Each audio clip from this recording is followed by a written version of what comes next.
Good morning.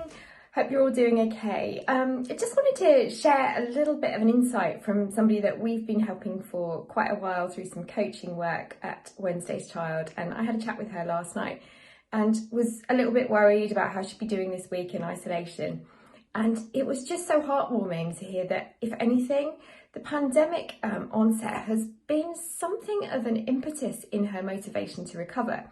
And what she was sharing with me was that she'd stood outside her front doorstep this time last week to participate in the Clap for Carers, as so many of us did.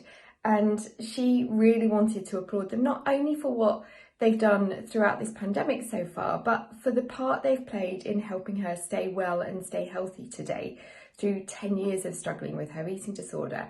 And she found herself going back inside after standing on her doorstep on Thursday night and clapping alongside all her neighbours, and realising actually the single best thing that she could do to continue to support and help and really applaud in every sense those healthcare professionals is to try and stay well herself and prevent herself from relapsing into a situation where she continues to need constant hospitalisation and medical support.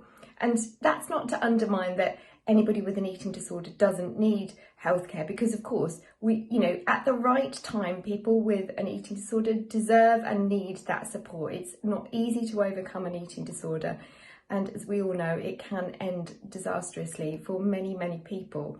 But I guess I'm sharing this story because for that individual, she found in wanting to support the NHS and wanting to show how much she cares about NHS healthcare professionals and all those other support staff that have helped her in her eating disorders journey, she's found that it's a motivation to want to stay well and continue to get healthier and healthier as each day goes by. So she's actually doing really quite well, and that it's such a joy to hear that.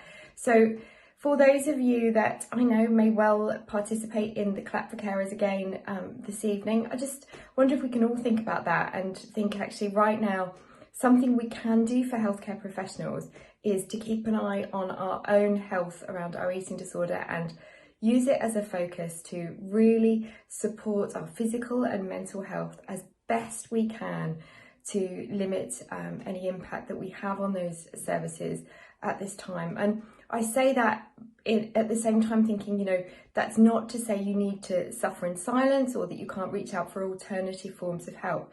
Stay in touch with friends and family. Use technology to do so, whether you're living on your own or with others. Don't be alone. Don't feel you can't reach out for healthcare professionals when you need them, because at whatever point that your health becomes a necessity to reach out for emergency support, you should absolutely do that.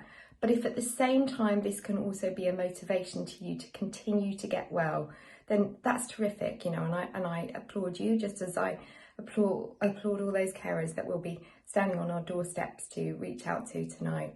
So I just thought that was a really worthwhile story to share, and I'd love to know what the impact so far has been in terms of how you've dealt with the pandemic. Has it been something that has helped you find some inner strength and motivation to continue to get well?